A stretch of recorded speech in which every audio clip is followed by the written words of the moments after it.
Hello friend, I am Jyoti. Welcome back to my YouTube channel. Today we will discuss about flow diagram of tablet preparation. Means how we will manufacture the tablet in pharmaceutical industry from dispensing stage to final stage, means dispatch stage. Then first we will talk about first we have to fill the requisition form as per the production planning. जो भी production planning होगी कि हमें कौन सा batch बनाना है, कौन सा प्रोडक्ट मैन्युफैक्चर करना है, उससे सबसे पहले हमें रिक्विजिशन फॉर्म फिल करना होता है। ये काम होता है प्रोडक्शन डिपार्टमेंट का। देन वीएमआर इशू, उसके बाद वीएमआर इशू होगा, वो किसकी रिस्पॉन्सिबिलिटी है? क्यूए डिपार्टमेंट की बीएमआर इशुएंस के लिए। यहाँ पे मैंने ये लिस्ट दिखा रखी है। ये है कि जो भी आपकी स्टेज हो रही है फ्लो चार्ट में, जो भी आपका प्रोसेस है उसके लिए कौन कौन से इक्विपमेंट यूज होंगे, तो यहाँ पे मैंने ये फ्लो चार्ट में दिखा रखा है। ठीक है। देन रिक्विजिशन के बाद बीएमआर इशुएंस होगा। देन बीएमआर इशुएंस के बाद होती है डिस्पेंसिंग स्टेज आती है। डिस्पेंसिंग स्टेज मीन्स हमें जो भी बैच मैन्युफैक्चर करना है उसके लिए पहले डिस्पेंसिंग करानी पड़ती है आरएम एंड एक्सपिएंट की, जो भी उसमें यूज होना है for manufacturing of the tablet. तो उसके लिए कौन कौन से डिपार्टमेंट की रिस्पॉन्सिबिलिटी होती है? फर्स्ट यहाँ पे है store department, production department and IPQ person. 3 department के पर पर्सन यहाँ पे इन्वॉल्व होते हैं for dispensing of raw material या एक्सपिएंट जो भी उसमें यूज हो रहे हैं। देन उससे पहले क्या होता है कि जब आप भी कोई भी स्टेप होते हैं फार्मास्यूटिकल इंडस्ट्री में, तो आपको ईच एंड एवरी स्टेप पे लाइन क्लियरेंस मस्ट होती है। जैसे कि आप डिस्पेंसिंग करोगे तो उसके लिए पहले आपकी लाइन क्लियरेंस होगी। ठीक है। ये यहाँ पे जो मैंने रेड में हाईलाइट किया हुआ है ये लाइन क्लियरेंस है। अगर आप ग्रैनुलेशन स्टेज पे जाओगे तो उसके लिए लाइन क्लियरेंस होगी। अगर आप कंप्रेशन स्टेज पे जाओगे वहाँ पे लाइन क्लियरेंस होगी। कोटिंग पे जाओगे लाइन क्लियरेंस होगी। अगर आप पैकिंग स्टेज पे जाओगे यहाँ पे भी लाइन क्लियरेंस मस्ट है। तो ईच एंड एवरी स्टेप के लिए लाइन क्लियरेंस होनी मस्ट है। तो सबसे पहले लाइन क्लियरेंस होगी। लाइन क्लियरेंस के लिए मैंने एक अलग वीडियो बना रखी है, आप उसको चेक कर सकते हैं, वहाँ पे मैंने डिटेल में बताया गया है। तो ये डिस्पेंसिंग है आरएम की मटेरियल के लिए। अब हम डिस्पेंसिंग में क्या करते हैं कि जो भी हमारा रॉ मटेरियल है या आप एक्सपिएंट है उसको आपने वेट करके लेना है। ठीक है। वेट करोगे तभी तो लोगे कि हमें कितनी क्वांटिटी हमें रिक्वायर्ड है। तो उसके लिए क्या यूज होता है? Calibrated balance. जो बैलेंस है कैलिब्रेटेड होना चाहिए। देन बात आती है आपकी ये डिस्पेंसिंग हो गई, उसके बाद आपका आएगा ये ग्रैनुलेशन स्टेज पे।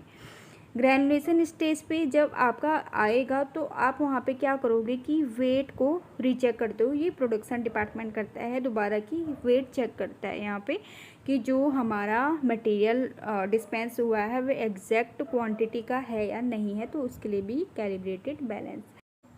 Then granulation stage. Granulation stage के लिए भी अगर आपका ग्रैनुलेशन करना है तो उसके लिए भी पहले लाइन क्लियरेंस जो है मस्ट है। उसके बाद ही ग्रैनुलेशन स्टेप का जो भी प्रोसीजर होगा आप वो कर सकते हो।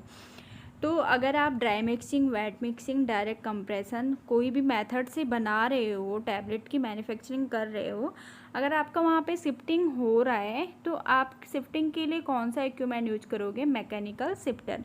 तो उसके लिए मैकेनिकल शिफ्टर आप जब आप यूज करोगे तो वहाँ पे इसका क्रिटिकल पॉइंट क्या है? तो आप उसका सीव चेक करोगे कि जो मैकेनिकल शिफ्टर है उसकी सीव चेक करोगे वो ओके है या नहीं है।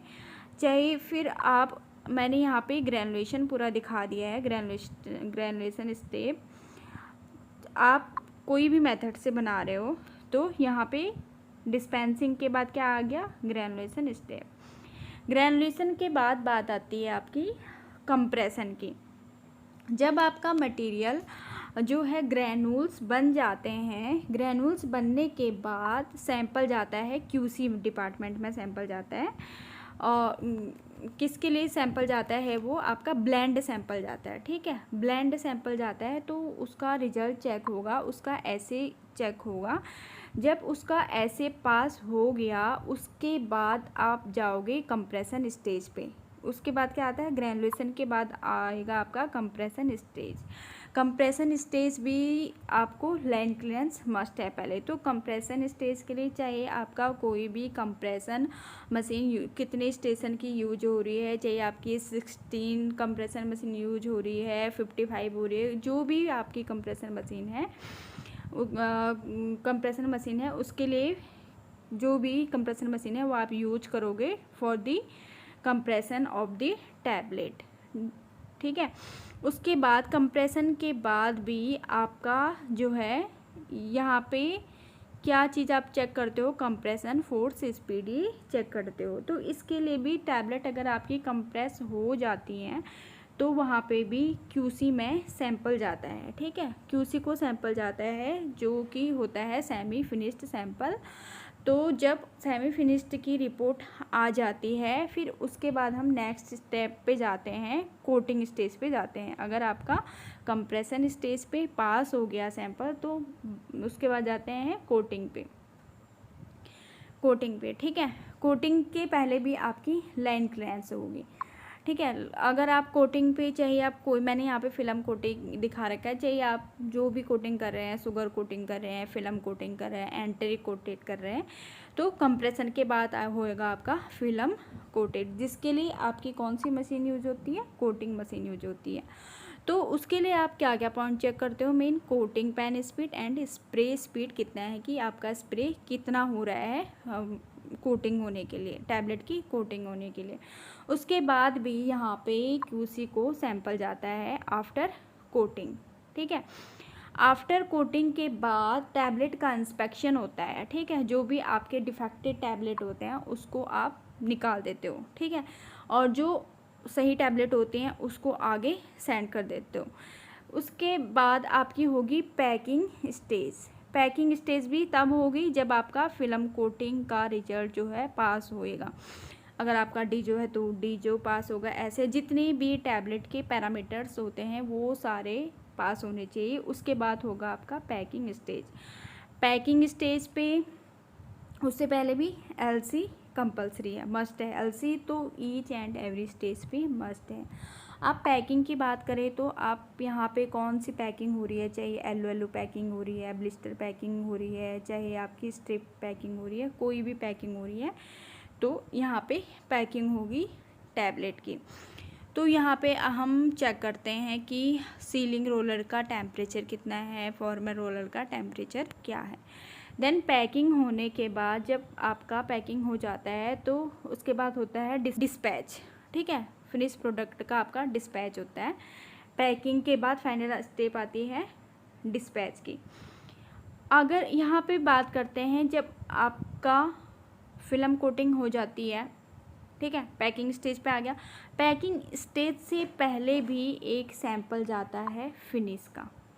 ठीक है, पैकिंग से भी पहले जाता है फिनिश का। और जब तक आपका फिनिश का सीवे नहीं आता है, सर्टिफिकेट ऑफ एनालिसिस, तब तक आप प्रोडक्ट को डिस्पैच नहीं कर सकते हो। ठीक है, तो पैकिंग के बाद आपका मेनली प्रोडक्ट जाता है एफजी स्टोर में, फिनिश गुड स्टोर में जाता है। तब तक हम सीओए का वेट करते हैं। जब सर्टिफिकेट ऑफ एनालिसिस आपका रिजल्ट पास हो जाता है उसके बाद ही हम अपना गुड्स को जो है डिस्पैच करते हैं। तो फाइनल स्टेज आ गई आपकी डिस्पैच ऑफ दी गुड्स। तो ये पूरा फ्लो चार्ट है टैबलेट प्रिपरेशन का, कि आपकी टैबलेट कहाँ से मैन्युफैक्चरिंग होती है, एक्टिव एंड एक्सपेंड कहाँ से आता है, कौन सा मेथड यूज होता है, से लेके पैकिंग से लेके डिस्पैच तक का ये पूरा फ्लो चार्ट था। यहाँ पे मैं आपको कुछ इक्विपमेंट या इंस्ट्रूमेंट दिखा रही हूँ जो आपका टैबलेट मैन्युफैक्चरिंग में यूज होता है। यह है वेइंग बैलेंस जो RM एंड एक्सपिएंट की डिस्पेंसिंग के लिए यूज होता है। ये है आपका वेइंग बैलेंस। ठीक है, ये है ये जो इसके बाद आगे है ये ग्रैनुलेशन स्टेज के हैं, जैसे कि RMG रैपिड मिक्सचर ग्रैनुलेशन। तो ये ग्रैनुल्स को प्रिपेयर करती है। ठीक है, ग्रैनुल्स बनाती है RMG। ये है मल्टी मिल।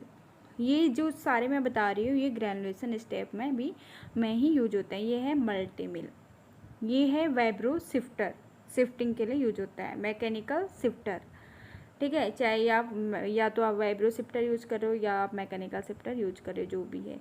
ये है आपका FBD जो ड्राइंग के लिए यूज होता है, ठीक है।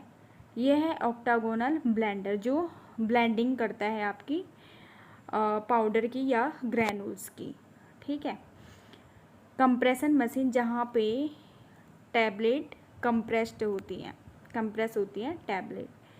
डीडस्टिंग यूनिट, कोटिंग पेन, और एक ये है कोटिंग पेन, ये है कोटिंग मशीन। या तो आप अगर कोटिंग पेन आपका यूज हो रहा है for the coating of the tablet, तो कोटिंग पेन अगर आप यूज कर रहे हो तो ये कोटिंग पेन है। अगर आप कोटिंग मशीन यूज कर रहे हो तो ये आपका कोटिंग मशीन है, ठीक है।